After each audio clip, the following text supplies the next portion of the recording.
Un saludo desde Un Mundo Aparte. Yo soy Miguel Duarte y estoy muy feliz de empezar este ciclo tan interesante que queremos impulsar acá desde Un Mundo Aparte. Está conmigo Amanda Gex en las cámaras y también en todo lo que es sonido. Y bueno, a nosotros nos encanta todo lo que es el cine nacional, el arte paraguayo en general.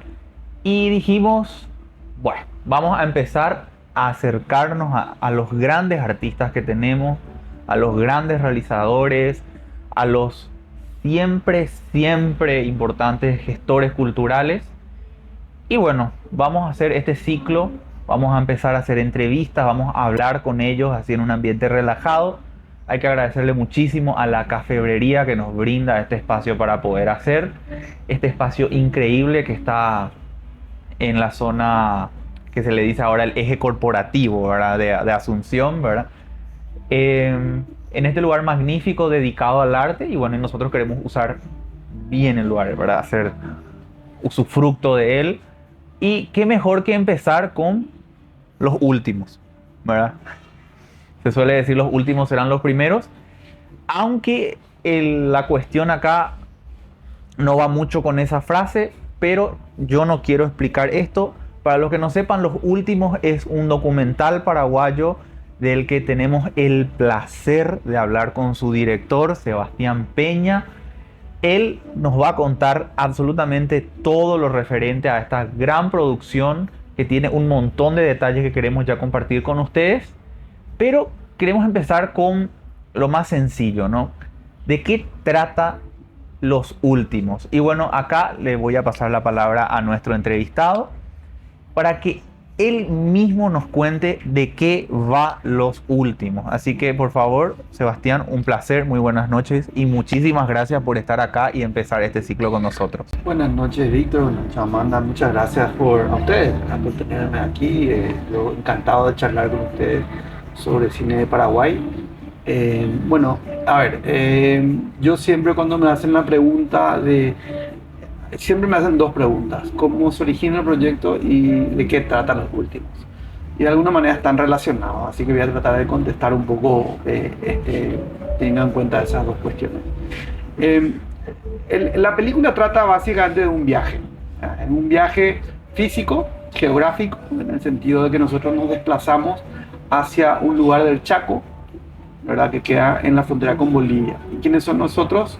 Nosotros somos yo y dos científicos, dos ecólogos, dos viajeros, dos naturalistas. Uno es un entomólogo alemán llamado Ulf Drexel. Él es especialista en mariposas nocturnas, es el entomólogo. Y el otro es J. Escobar, que es un especialista en aves, él es un ornitólogo. Entonces, yo lo conozco a J porque J es mi tío, el hermano de mi madre, entonces lo conozco toda la vida. Y un día, hace casi 20 años, una tarde, esto cuento en la película, así que es un poquito de spoiler. Yo voy era el velorio de una tía vieja que había fallecido, y nos encontramos en la casa de mi abuela, en el jardín de la casa de mi abuela. Yo llego y le encuentro a Jota, a mi tío, al que lo conocía hace mucho tiempo, y a su amigo Ulf, que ya venía yo escuchando hablar mucho de él, que era como un personaje así muy interesante. A mí siempre me atrajeron los personajes. Yo siempre tuve una inclinación hacia la escritura. Entonces, bueno, inmediatamente me sentí atraído por los dos, por los dos individualmente y los dos como pareja, te voy a decir, como dúo. Entonces, bueno, esa tarde fue maravillosa. Estábamos preparando una especie de mermelada de banana, pero terminamos hablando sobre la teoría de selección natural, sobre la evolución de las especies. Y realmente me cautivaron y me invitan. Ellos estaban haciendo una serie de viajes por la región oriental a diferentes parques nacionales, porque estaban haciendo un estudio sobre la leishmaniasis, que es una enfermedad. Entonces ya habían sido contratados para, básicamente lo que hacían era ponían trampas en diferentes lugares de parques nacionales y de también estancias privadas, y recolectaban ratas, ratones y otros roedores, tomaban muestras de sangre de estos ratones y bueno, así iban viendo cómo la leishmaniasis digamos, se esparcía por la región oriental, ¿verdad?, de Paraguay. Entonces yo voy a ese primer viaje con ellos, me invitan y bueno, quedé ahí realmente fascinado con los dos personajes, quedé fascinado con sus historias, quedé fascinado por la diversidad de su conocimiento. Y a partir de ahí continué viajando con ellos un poco con la idea de escribir una novela. Entonces seguí viajando, escribía yo mientras estaba con ellos en los viajes. En esa época yo me dedicaba mucho a la fotografía, específicamente estaba muy obsesionado con la fotografía de aves. Entonces combinaba un poco con eso, pero siempre apuntando, anotando y preguntando. Empezó a desarrollarse como una relación dialéctica, una relación de preguntas y respuestas, en donde evidentemente yo era como el aprendiz, ellos eran como los sabios. Y bueno, yo iba profundizando un poco así en ellos como personajes y también en las cuestiones que charlábamos. Hasta que empecé a filmarles, empezaron a aparecer los primeros celulares con cámaras. Entonces empecé a filmarles, pero mi idea de filmarles era más que nada para registrar eso de manera que yo luego pueda eso desgrabar, incorporar a los textos. O sea, estos son de viajes viejos ya, digamos, ¿verdad? Estamos hablando de viajes, yo me estoy remontando, por eso comencé al principio aclarando de que es una pregunta un poco compleja, porque la película trata sobre un viaje, pero no es solamente un viaje físico y geográfico en términos narrativos que uno ve en la película, es un viaje en el tiempo y es un viaje interno también mío. Entonces me desvié un poco para contarles los orígenes de ese viaje, en el sentido un poco más amplio de la definición de viaje en relación a la película. Me remonté al comienzo, cuando los conocí, eso se refleja en la película. Entonces empecé a viajar con ellos, empecé a filmarles con pequeñas camaritas, con la intención de luego usar esos registros para escribir, pero con el tiempo me di cuenta, yo también me hice cineasta y me di cuenta que era un documental, entonces ya empecé otro proceso, que podemos hablar después de eso. Entonces así comienza ese viaje, y es un viaje que realmente incorpora al proyecto de la película dentro de sí, y la propia película termina siendo narrativamente un viaje. Claro, ¿Entiendes? sí, por supuesto. Entonces es un viaje interno en el sentido de mi propia exploración de una ansiedad que yo tengo, que es la ansiedad relacionada con la desaparición de los bosques, la pérdida de los bosques. Es una realidad, digamos, que no se limita a una realidad paraguaya, es una realidad mundial. Eso está pasando, y eso está cruzada, mejor dicho, por las conversaciones que tenemos con UNIFO con J en relación a las problemáticas, los desafíos que tenemos como especie, ya no como país, ya no como individuos, ya no como grupos pequeños, sino ya como especie humana. Entonces, bueno, para terminar la respuesta larga a tu pregunta, la película trata de ese viaje, repito, un viaje en el tiempo, un viaje geográfico narrativo, un viaje interno mío, y se refleja eso en la película, pero se condensa en un viaje en particular, que narrativamente se desenvuelve en Choureca, justamente esta región donde en las últimas semanas hubo muchos incendios. En ese momento que nosotros vamos, hay un incendio de proporciones muy similares a la que hubo ahora. Entonces eso nosotros incorporamos dentro de la película.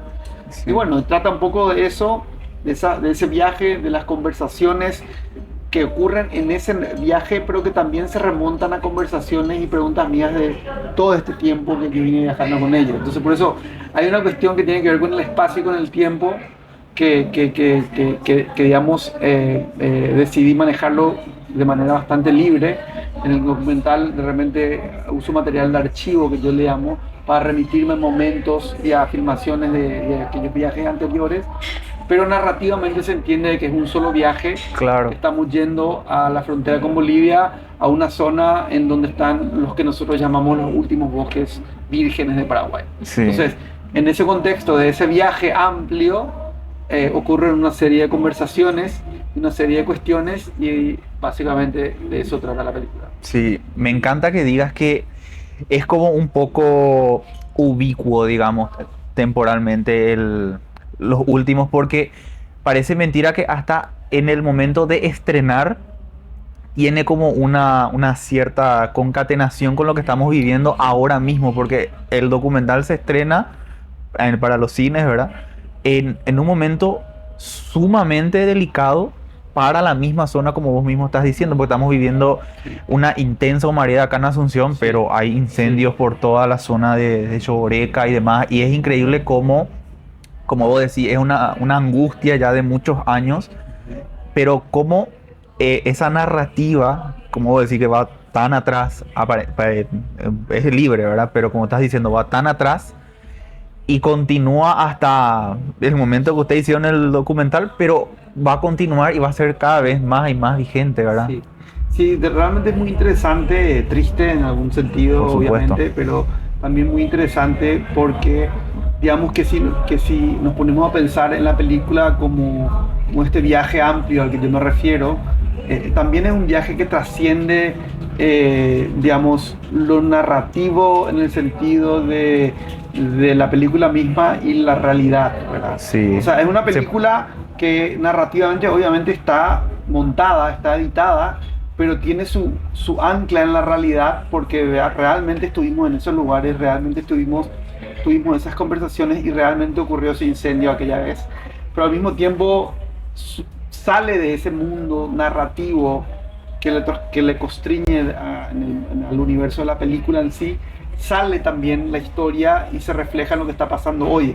O sea, me encanta que digamos que este viaje, que esta película tenga como límites borrosos entre la realidad y la película y la realidad, el tiempo de ahora, el tiempo de antes, y de alguna manera también una proyección hacia el futuro, ¿verdad? Porque si nosotros estamos pensando que esa película se filmó, por lo menos el tronco narrativo principal entre el 2019 y 2021, y en esa época estaban ocurriendo estos incendios y también ahora ocurren, entonces tenemos como casi como una dinámica de viaje en el tiempo en donde la película está presente hoy, fue filmada sin embargo hace 3 años, pero también y tiene un sí, origen de muchos años más atrás y sin embargo está también, es muy vigente en un momento en donde están ocurriendo incendios en los mismos lugares en donde la película registra incendios hace 3 años. Entonces hay como una totalmente. cuestión borrosa de tiempo, espacio y narración que encuentro sumamente interesante y fortuita, ¿verdad? Porque obviamente Total, yo no tenía idea que esto iba a ocurrir, ¿verdad? ¿verdad? Si no hubiera avisado, ¿verdad? Sí. Mínimo. Realmente no me realmente es impresionante porque los incendios son bastante consuetudinarios, son bastante recurrentes en esta época del año. Es la época de la seca, es la época del mes blanco, es la época que históricamente se queman los pastizales. Entonces, sí que si hubiese estado prestando atención, pero como te decía antes, estoy con tantas cosas, no me di cuenta. Y de repente me doy cuenta recién cuando empiezo a ver las noticias y digo, pues estamos en septiembre, obvio que podría llegar a pasar eso. Pero a mí, Claro. yo en ningún momento, obviamente, pensé en eso, yo ni siquiera, a mí me No, dio no hay ni no me dio una. ni una opción, a mí me dijeron, mira, tenemos libre en septiembre, bueno, le digo, no hay problema. Y en ese momento no caí en la cuenta de que estamos realmente en una época de quemas. De hecho, el documental, gran parte del tronco narrativo de la película se filma en el 2019, en el 2021, en julio del 2019 y en agosto del 2021, justamente entrando en esa etapa sumamente, digamos, volátil en términos de posibilidades de incendio.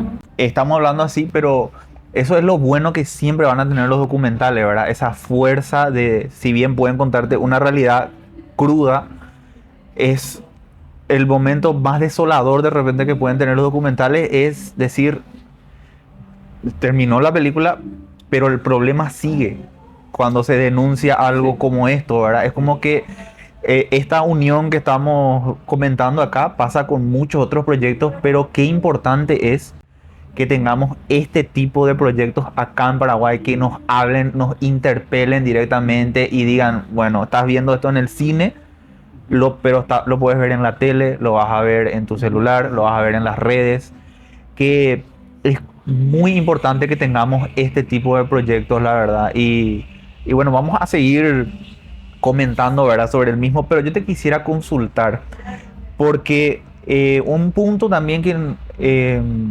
destacando un poco lo que es el proyecto, ¿verdad?, de la misma publicidad que vos mismo nos estuviste contando, estabas haciendo, este fue un proyecto que fue, de cierta manera, tuvo el apoyo del INAP. Es Sí, así y es el primer proyecto sí, que el INAP puede estrenar así sí, de sí, nivel comercial. ¿Será sí, que nos puede hablar un poco sobre cómo fue ese sí, proceso? sí, claro, claro, por supuesto. Justamente hoy estaba en un foro y hablaba un poco del concepto y digamos, de la herramienta de las coproducciones, ¿verdad?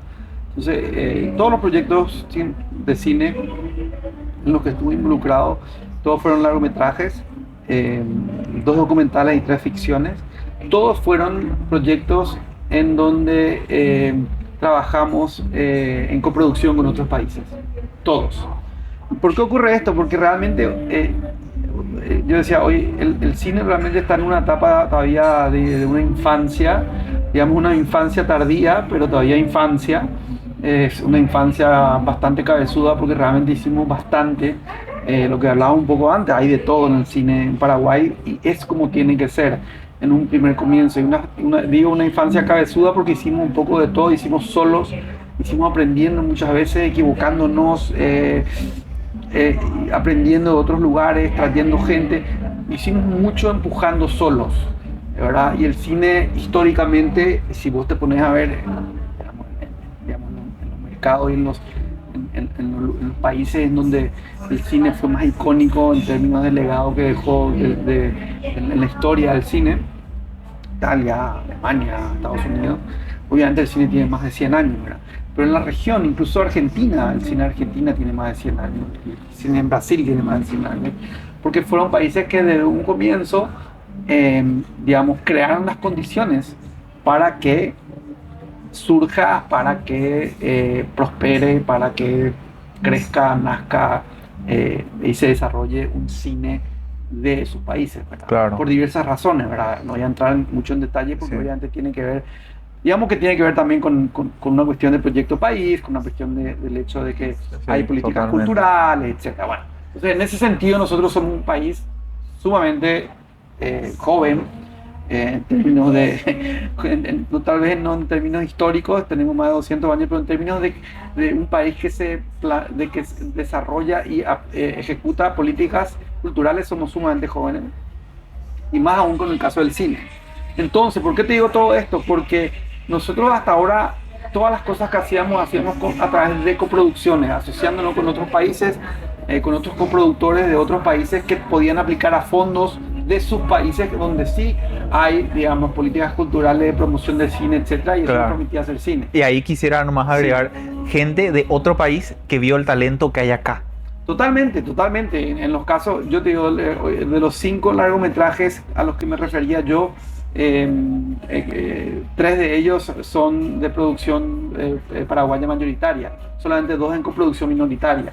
Entonces, evidentemente, en esos 3 proyectos logramos nosotros plantear un proyecto cinematográfico que tenía suficiente potencia y que estaba suficientemente su presentación era suficientemente sólida desde el punto narrativo, desde el punto de vista como proyecto en general, como para que otros productores de otros países se asocien con nosotros e incluso apliquen a sus fondos nacionales de fomento para poder hacer esta película. Entonces, así fue siempre, o desde hace un buen tiempo.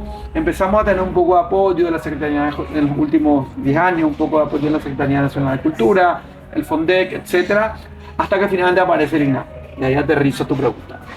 No es que aparece de la nada, el INAP es un proyecto del sector, realmente empujado por el sector durante más de 20 años, te diría por diferentes grupos, gremios, individuos que se fueron tomando la posta, empujando a lo largo de todo este tiempo, con muchas vicisitudes, muchas de repente diferencias internas, pero que al fin, al cabo, termina ese proceso termina en la promulgación de la ley de cine en el año 2018, la creación del INAP, en la ley de cine que crea el INAP y crea el FONAP, que es el Fondo de Fomento del Audiovisual en Paraguay, ¿verdad?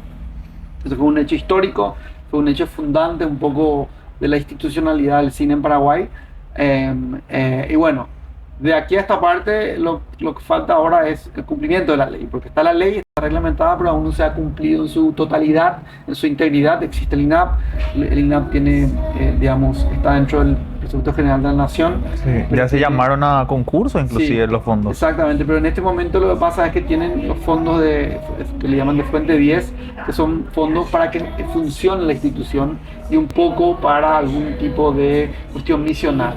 Pero lo que pasa es que la ley especifica que el fondeo del el fondo de fomento tiene que venir específicamente de un rubro de recaudación impositiva, ¿verdad? Que está asociado con los impuestos que se les cobran a los servicios digitales, a las plataformas Claro. como Netflix, como Spotify, TikTok, lo que sea. Que hace tiempo ya se vienen cobrando El encima. 50, exactamente, el 50% de eso le corresponde al INAP y por ende al Fondo Nacional, al Fondo de Fomento. Se siguió cobrando eso, obviamente, pero todavía no se ejecutó, o sea, todavía no se descargó a lo que es el INAP. Entonces nosotros ahora estamos trabajando, empujando con todo el sector, tratando de que eso finalmente se cumpla. Creo que tenemos una buena perspectiva para el año que viene, o sea, para el PGN del año que viene. Pero bueno, me desvié un poco de la respuesta porque realmente era muy importante que te cuente esa génesis. Y hoy el INAP ya es un instituto de cine, ya, digamos, creo que es la tercera convocatoria del INAP. Y bueno, dentro de esas convocatorias yo estuve, creo que en la primera, y esta es la primera película que se estrena en Paraguay como parte de la primera convocatoria del INAP. Sí, y para la gente que no sepa, ¿verdad? ¿Cómo es el proceso? ¿Cómo es una vez que vos ganás ese fondo, ¿verdad? ¿Cómo es? Bueno, nosotros vamos a apoyar como Estado Sí. a este proyecto. Sí. ¿Qué te garantiza? ¿Qué da? ¿Qué oportunidades te da de repente? No, a ver, las convocatorias INAP son específicamente de financiamiento para diferentes etapas, depende a qué apliques. Yo apliqué a producción, entonces básicamente lo que es, si vos presentás el proyecto, con toda una serie de requisitos que son típicos requisitos que te piden todos los fondos del mundo, todas las instituciones de cine del mundo, y vos entras a competir con otros proyectos. Evidentemente cada convocatoria tiene un cupo para cada rubro, digamos, cortometraje, largometraje, documental, ficción, desarrollo, etcétera. Entonces, evidentemente, dependiendo de cuántos proyectos haya habido en la convocatoria, vos estás compitiendo con otros proyectos. La selección se hace por un panel de jurados del exterior, totalmente independiente, que se cambia para cada convocatoria. Y bueno, ahí sale elegido un proyecto y evidentemente eso significa un financiamiento, obviamente siempre es parte del financiamiento de la película. Y bueno, eso, y hay un calendario, digamos, un esquema de desembolsos que dependen de la presentación, de la entrega de ciertos documentos, de llegar hasta cierto punto, después del momento se tiene que, o sea, es todo parte de un proceso. Que es muy similar a lo que pasa en otros fondos de otros lugares del mundo, ¿verdad? Claro. Pero bueno, lo importante que quiero recalcar es que finalmente Paraguay ahora tiene un instituto de cine, tiene un fondo que apoya la producción del cine nacional y que eso nos pone en una mucho mejor posición para encarar proyectos de cine, para hacer coproducciones con otros países, aportando ya algo más concreto de Paraguay. Así que realmente yo creo que si sale lo de la Fuente 30, que es básicamente cumplir la ley como tiene que ser, eso va a revolucionar el espectro de la producción de cine en Paraguay. O sea que en definitiva, pese a que esto ya ha sido una gran ayuda para los cineastas acá, estamos viendo la punta del iceberg nomás. Totalmente. Yo creo, o sea, no es que creo, cuando efectivamente se aplique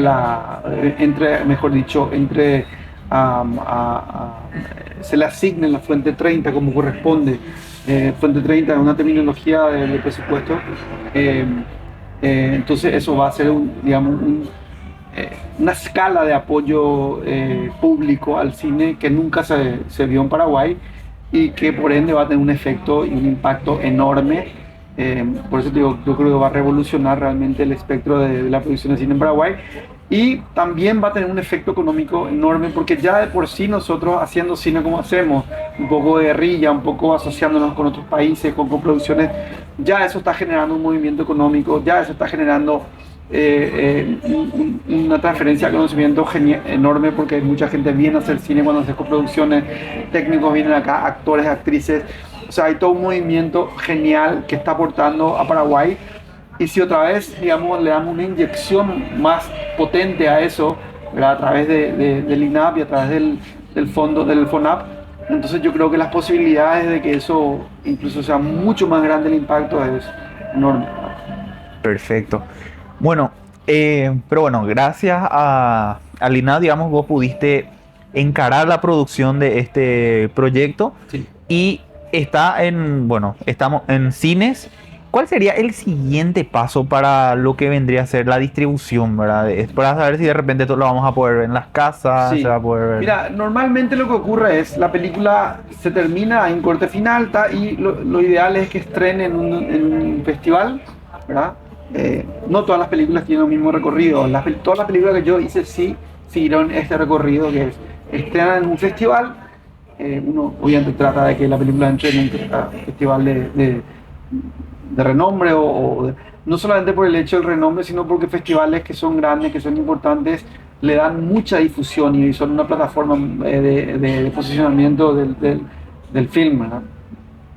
Una vez que estrena en un festival, entonces luego hace un circuito por otros festivales, ¿verdad? Hasta que estrenan en el país, ¿verdad? En el caso de Las Herederas, por ejemplo, nosotros estrenamos en Berlín y luego fuimos a Cartagena y ya el tercer festival, la tercera proyección de la película, o digamos, el tercer estreno de la película fue en Paraguay, pero después la película siguió su camino, ¿verdad? Recorriendo festivales, pero en el caso de Las Herederas también estrenando en salas comerciales, estrenamos en más de 15 países comercialmente. Tuvimos en más de 100 festivales, ¿verdad? Pero comercialmente, tipo en salas, se estrenó como en 15 países. Entonces repito, festivales de cine, estreno, festivales de cine, recorrido de festivales, estreno en el país, en salas comerciales, estreno en otros países, en salas comerciales tal vez. Y luego ya sí entra en una etapa en donde, digamos, en mi caso, por ejemplo, yo quiero llevar la película al interior, hacer como una cuestión un poco más independiente, trabajar con centros culturales, con espacios que fomentan el cine, ¿verdad? Para que tenga una circulación un poco, que se desembarace un poco del Gran Asunción, que me parece que es muy importante. Fundamental. Fundamental. O sea, algo no necesariamente comercial. No, totalmente. Yo creo que eso ya va a ser una cuestión más de difusión en sí de la peli. Y luego también, obviamente, Canal, estamos hablando con canales, va a pasar, sí o sí va a pasar en Canal 13, porque trabajamos con Filmagic, que es el grupo de Canal 13. Entonces, en algún momento va a pasar la película, se va a pasar la película en Canal 13. Y bueno, eventualmente en otros canales luego de eso. Bueno, y al final yo me encantaría que pueda estar en alguna plataforma, ¿eh? Perfecto. Que es lo que siempre nosotros estamos esperando, ¿verdad? De repente, porque más allá del cine, de los espacios, que uno pueda ver una producción, una bandera paraguaya, digamos, a nivel mundial, que toda la gente pueda ver, o por lo menos en Latinoamérica o en algunas partes de Europa, lo que sea, se vea, es siempre fundamental para que justamente tengamos esa proyección que tanto se busca, ¿verdad? Te quería consultar, ya que tocaste el tema, todavía no te iba a preguntar, pero ¿cómo fue lo de los últimos? Porque por el recorrido que le pudimos hacer antes de que llegue a las salas de acá, tuvo muchos estrenos por festivales, tuvo proyecciones. Sí. ¿Cómo fue la recepción del proyecto? Muy bien, la verdad, la película estrenó en Ámsterdam, en el ITFA, que es el Festival Internacional de Documental de Ámsterdam, que es un muy buen festival. Yo realmente no me esperaba, siempre me soñé con entrar a ese festival, y bueno, me cayó muy bien estrenar ahí. Estrenamos en competición internacional, que es la categoría principal, muy competitiva, había películas maravillosas, y bueno, la recepción fue genial. Tuvimos como 4 proyecciones, tuve 2 Q&As, o sea, 2 sesiones de preguntas y respuestas, muy buenas observaciones, muy buenas preguntas, muy buenos intercambios con la gente ahí en Ámsterdam. Y luego, luego fue por ahí la película, estuvimos en Alemania, estuvimos en Polonia, estuvimos en Checoslovaquia, estuvimos en Italia, ahora estuvo en Brasil, ahora vamos a estar en Argentina, vamos a estar en Francia, en Biarritz. Pero en todos los lugares en Alemania, en todos los lugares donde estuve y pude acompañar a la película, sobre todo este año, tuve una muy buena interacción con el público. Vi que el público conectó de diferentes maneras y eso se notaba por por las preguntas y las conversaciones y bueno, y eso me parece genial. Realmente yo lo que siempre, a ver, me imaginé siempre es de que me hubiese gustado, o sea, siempre pensaba yo en eso. Y decía, me gustaría que esta película genere mucho debate o muchas preguntas. Incluso no tienen que ser cosas públicas, ¿no? Yo no estoy pensando en la película va a cambiar nada, sino que simplemente genere procesos internos de pensamiento, de reflexión, de preguntas que podrían o no manifestarse después de una conversación o en un Claro. interés de alguien en estudiar algo más, profundizar en alguna temática que escuchó en el documental. Simplemente que genere un poco ese movimiento de pensamiento y bueno, que también de alguna manera pueda yo compartir ese viaje que te hablaba antes, ese viaje en el tiempo, ese viaje Claro. interior. Que es la finalidad del arte, ¿verdad? Que te mueva algo, ¿verdad? Que te diga que más allá de que esto sea una, digámosle, una adaptación, ¿verdad? De lo que es la realidad misma, Ujú. aún así esa utilización de recursos, las anécdotas que vos contabas, las anécdotas que contaba la pareja protagonista, por así decirlo, ¿verdad? Todo eso tiene que llevar a que como cualquier obra, ¿verdad? Nos mueva un poco algo y nos conmueva, ¿verdad? Sí. Por decirte algo que me pasó a mí, mi hermana es agrónoma, así muy entre paréntesis, y le llené de preguntas después de ver el documental, ¿verdad? Porque están muy relacionados, ¿verdad? Y eso es, si es que es lo que vos querías, conmigo reconseguiste, y yo creo que es un documental muy rico en ese sentido, porque eh, va mucho de eso también el documental, no va de discusiones, va de intercambio de ideas, Ujú. va un poco de filosofar un poco, ¿verdad? Sobre como vos estabas diciendo, sobre nosotros como especie y de qué camino estamos tomando, Ujú. mientras ustedes también tomaban un camino, ¿verdad? Claro. Claro. Sí, yo lo que encontré ahí como algo muy interesante en el momento que empecé a, digamos, a entender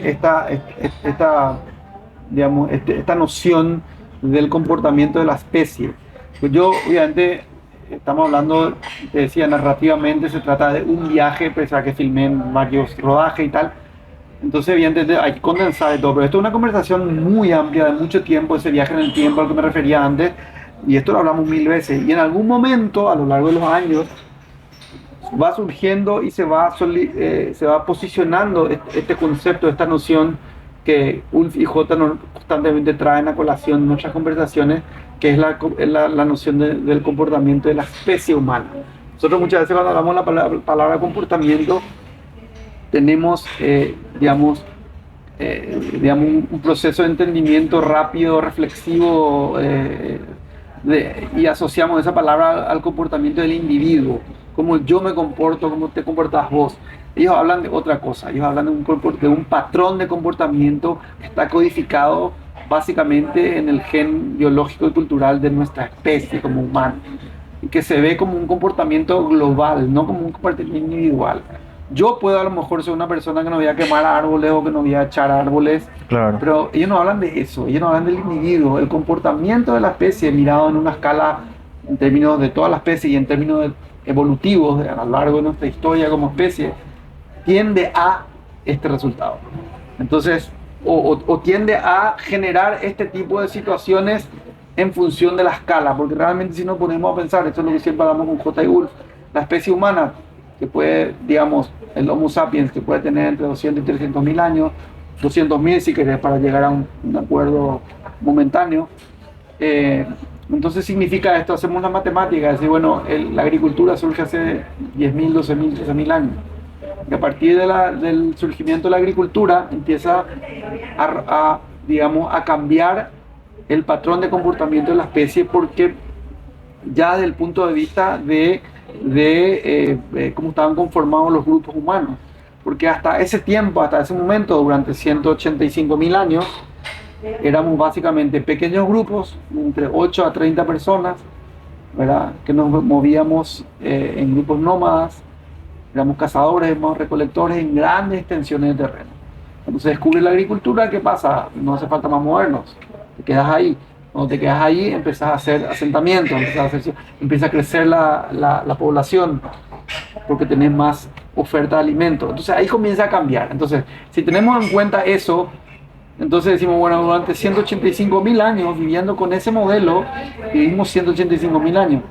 Con este nuevo modelo apenas tenemos 15.000 y estamos en serios problemas. Entonces, a eso es lo que ellos van. Dicen, ¿qué pasó ahí? ¿Qué es lo que cambió?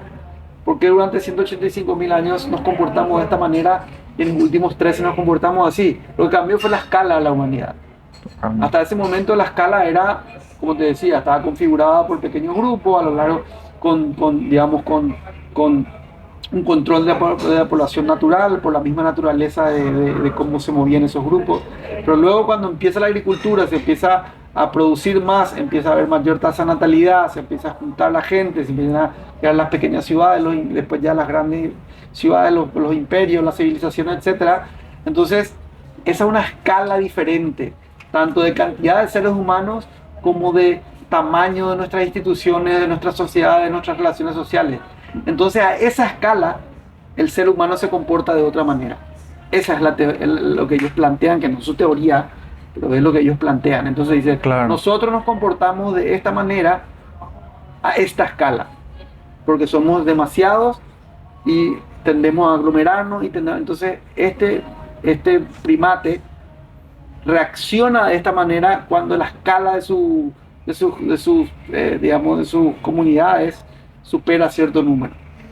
Y sí, por supuesto, entonces, sí. A eso, por ahí va la cosa y dice, bueno, mira, esto yo digo, ¿por qué? ¿Por qué pasa esto? ¿Por qué se quema? Así comienza la película. ¿Por qué se queman las bosques? ¿Por qué tiene que pasar esto? Sí, ahí tiran una reflexión muy interesante de que provenimos de la sabana, por ejemplo, exacto. Y que la oscuridad nos da miedo, sí, ¿verdad? Sí.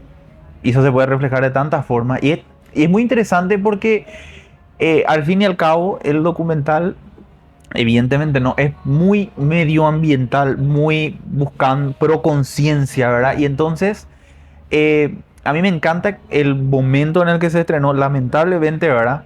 Hay que ponerlo todo en contexto, ¿verdad? Pero es como ellos mismos, tanto J como Ulf, hacen como una reflexión sobre nosotros como sociedad. Totalmente. Y esto se puede también hacer como un paralelismo con nosotros en nuestra vida cotidiana, porque, por ejemplo, como estabas diciendo, esto es un comportamiento global, ¿verdad? No individual. Entonces, de repente nosotros, en ese desconocimiento, por ejemplo, decimos, bueno, mi vecino quema basura, ¿verdad? Y esto es producto de un todo, cuando nosotros deberíamos hacer como un mea culpa, no de vos quemás, yo ensucio, yo genero esto, sino tiene que ser un debate. Espera un poco. Nosotros como mundo, como seres humanos, ¿qué estamos haciendo realmente? Porque este incendio no es porque una persona quema, por más de que sean miles y miles de hectáreas. Hay un todo de una gran cadena global, y que esto se estuvo viendo, ¿verdad? En estos días, porque era como, wow, quemá, usted luego. Exacto. Pero en realidad no. En realidad ese es un debate de forma, pero el fondo es mucho más profundo y mucho más rico, y es sumamente interesante cómo lo tocan ahí en el documental, ¿verdad? Absolutamente, y realmente me encanta porque veo que realmente, digamos, te conectaste con lo que yo siento, es un poco el fondo de la cuestión, hablando de forma y fondo, y que tiene que ver con eso, exactamente lo que está diciendo. Realmente está bien, claro que sí. A ver, digamos, la deforestación en el Chaco y las quemas están asociadas obviamente a una actividad en particular, ¿verdad? Que es la actividad agropecuaria o el ganadero, como quiera llamarlo. Claro que sí, pero eso no es la enfermedad, es un síntoma de una situación mucho más compleja, mucho más profunda. Porque también, si nosotros decimos, bueno, esto está pasando en el Chaco, pero está pasando también en la selva de Borneo, ¿verdad? Donde se echan montes para plantar palmas, para hacer aceite de palma. que consumimos todos, porque el aceite de palma es tan versátil que se usa en muchísimos productos que nosotros no tenemos idea, que comemos todos los días en la mesa, ¿verdad? Eso es una historia. Después tenés, no sé, si tomás leche de almendras. Bueno, las almendras son un monocultivo en Estados Unidos que hoy en día está poniendo en riesgo las comunidades de abejas. O sea, es mucho más complejo que solamente este. O sea, muchas veces, a mí lo que yo no me conformo con, digamos, elegir un culpable y con eso yo ya estoy conforme. O sea, no. Yo quiero entender por qué está ocurriendo esto en el sentido más profundo posible. Y es ahí que yo me agarro de esta noción del comportamiento de la especie. Y bueno, realmente todo. Y en algún momento de la película, creo que estamos haciendo miles de spoilers, pero bueno. Claro. Ulf dice, todos estamos participando de esto. Todos estamos participando de esto.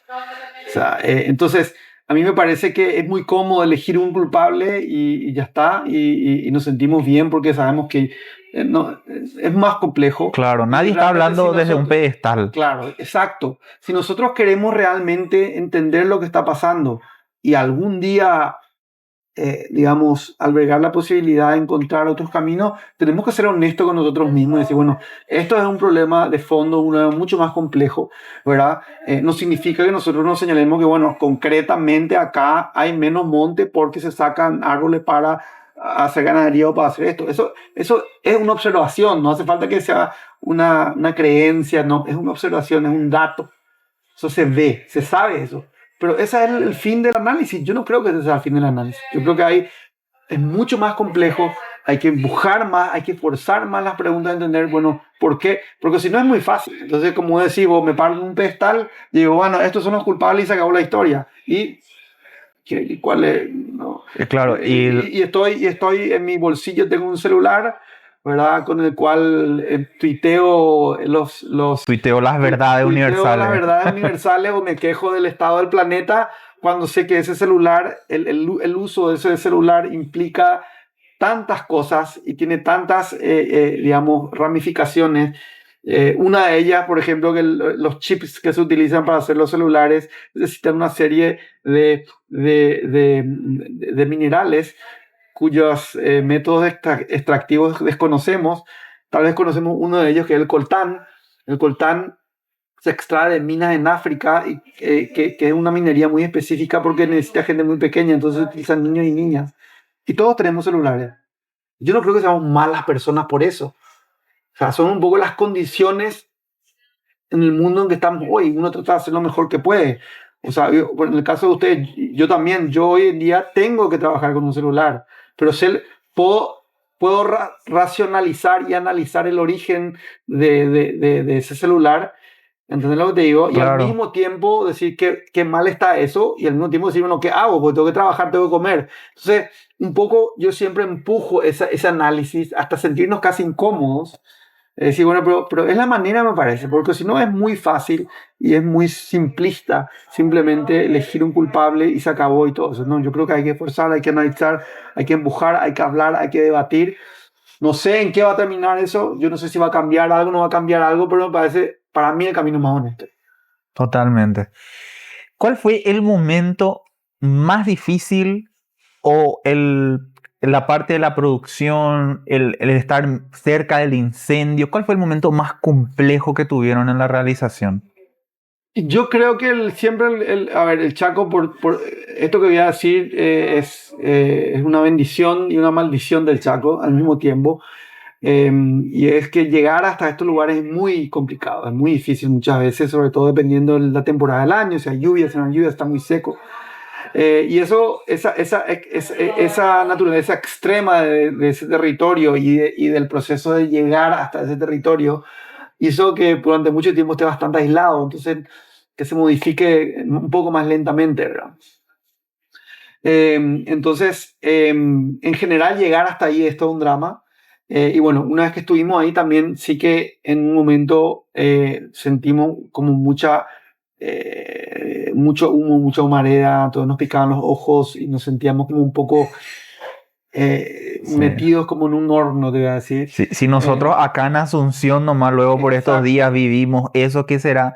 Estando a unos cuantos kilómetros nomás de eso. Y ahí, estando ahí, nosotros estando en un establecimiento ganadero, ahí te das cuenta también, decir, todas esas personas que estaban ahí están trabajando, o sea, en trabajos sumamente duros, sumamente, o sea, que tienen que tener una resistencia, una capacidad de resiliencia enorme.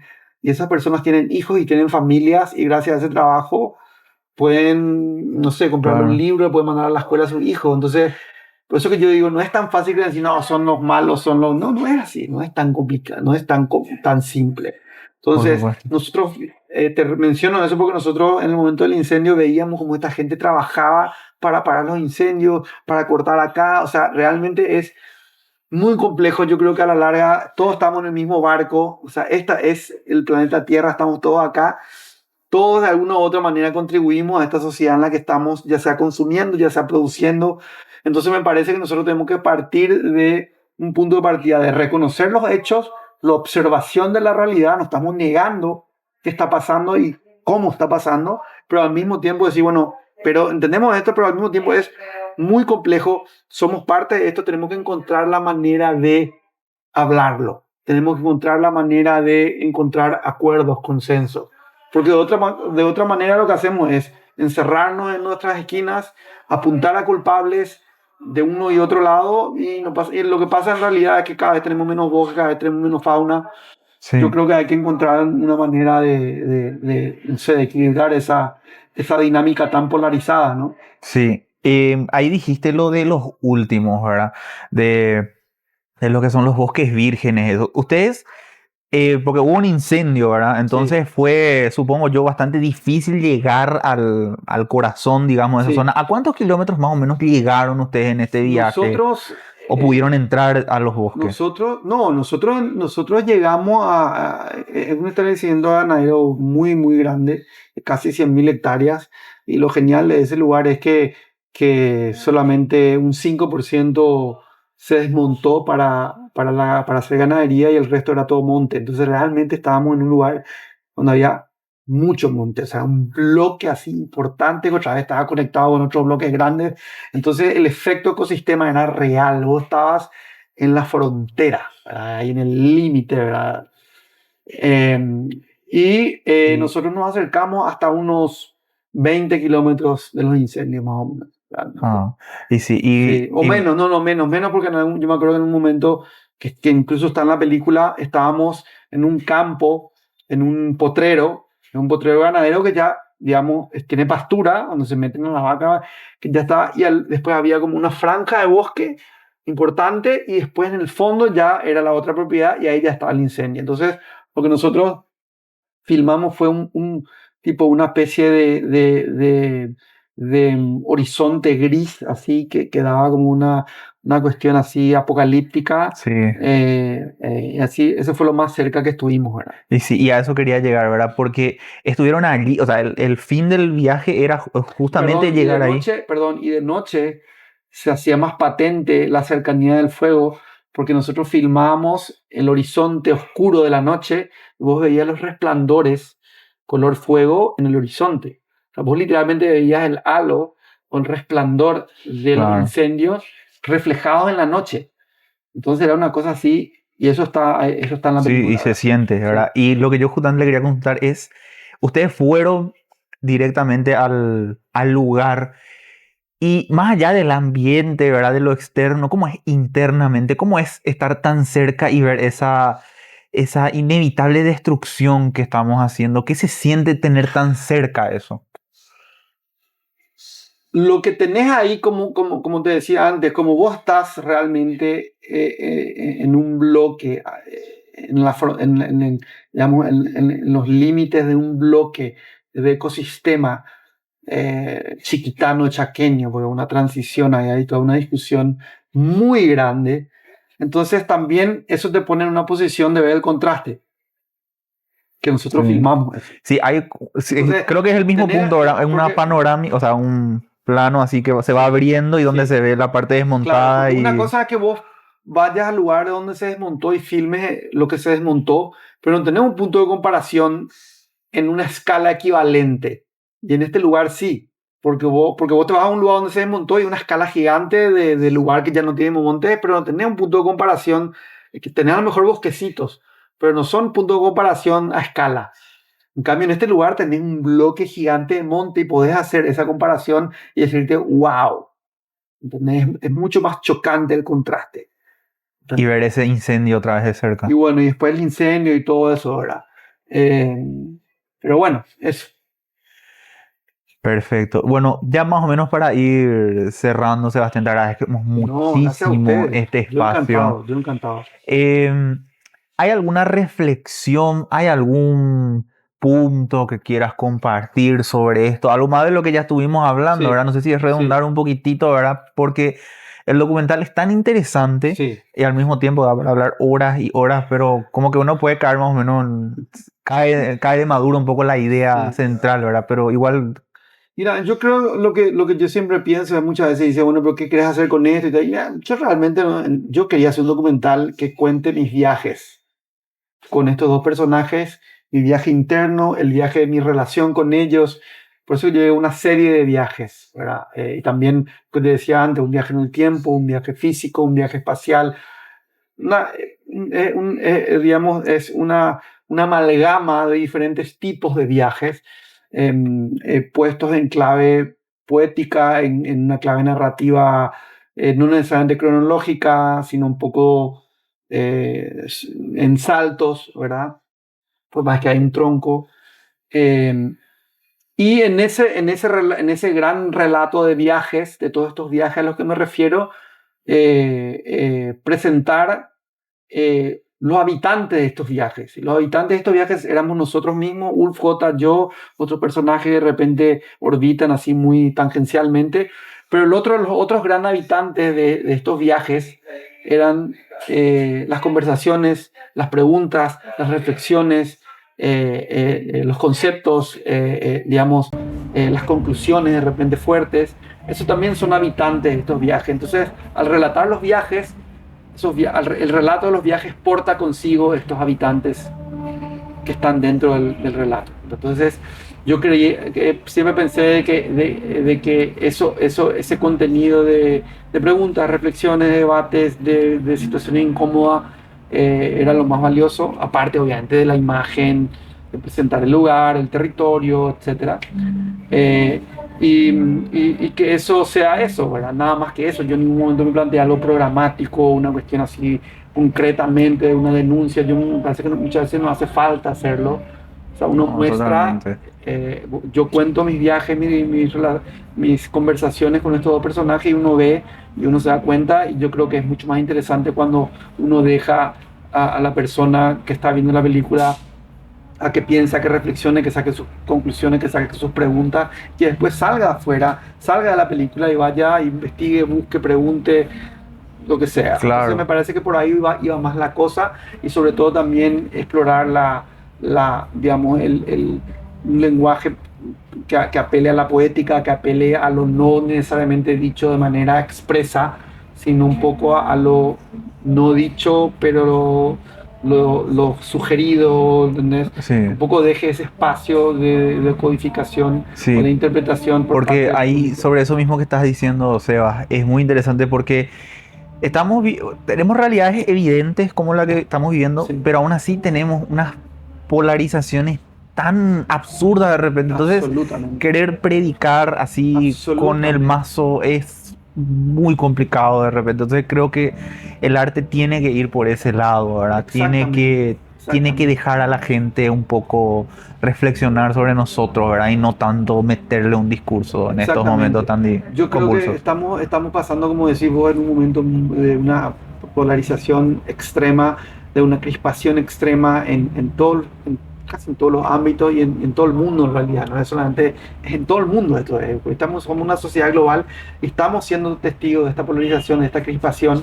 Entonces justamente en un momento tan crispado y tan polarizado, empezar a hablar en términos absolutos de ciertas cosas, tanto en un término de lenguaje cinematográfico, como un término de contenido, como un término de conclusiones, me parece poco interesante. Yo creo que en todo caso hay que generar un poco la posibilidad de lo no dicho, y de que a partir de lo no dicho surjan nuevas representaciones, nuevas interpretaciones, nuevas preguntas. Entonces quería jugar un poco con eso, ¿verdad? Así que es totalmente de acuerdo, estoy contigo. Un poco por ahí va pasando la cosa. Yo no quería predicar, no quería ser como una denuncia completa y absoluta, porque me planteo como que yo soy el que tengo todas las respuestas. Entiendo completamente y a cabalidad la complejidad del problema. Al contrario, yo sigo haciendo preguntas, sigo tratando de entender, y trato de partir de cosas que observo y de cosas que siento. Y ese punto de partida me genera a mí una serie de otras preguntas que me llevan a hacer todas estas conversaciones. Y bueno, ese es el viaje. Entonces por ahí va más la cosa. Y ya uno después, como yo digo, una vez que uno termina una película, escribe un libro, lo que sea, deja de ser de uno y ya es de la gente que la ve o que lo lee. Y a partir de ahí, bueno, ya cada uno toma su camino, ¿no? Claro. Bueno, muchísimas gracias, Sebas. No, muchísimas gracias a vos, Víctor. Gracias. Nos encanta este espacio. Y bueno, háganse un favor, vayan a ver los últimos. De repente puede llegar un poco tarde la invitación. Ojalá que la película siga, porque esto creo que sigue en los cines por Sí, la hasta gran el 25 aceptación de del septiembre. público. Hasta el 25 de septiembre. Sí, hasta el 25 de septiembre. Perfecto. Entonces tenemos una semana más, Sí, una semana. ¿verdad? Bueno, por favor, veamos los últimos, no ya por apoyar más el arte, esa cosa, sino para hacernos también un favor, ¿verdad? Y de tener debate, ir a ver con alguien, tener un debate interesante, salirse un poco de la rutina, porque uno tampoco ve documentales todos los días en el cine, ¿verdad? Sí. Entonces, por favor, veamos los últimos, apoyemos lo nuestro y bueno, muchísimas gracias, Sebas, por ser No, el gracias que a usted, inaugure este gracias a espacio. usted, muchísimas gracias, muy, muy honrado y muy, muy contento e interesante conversación. Igualmente. Muchísimas gracias si es que vieron hasta acá y nos vemos en otro video.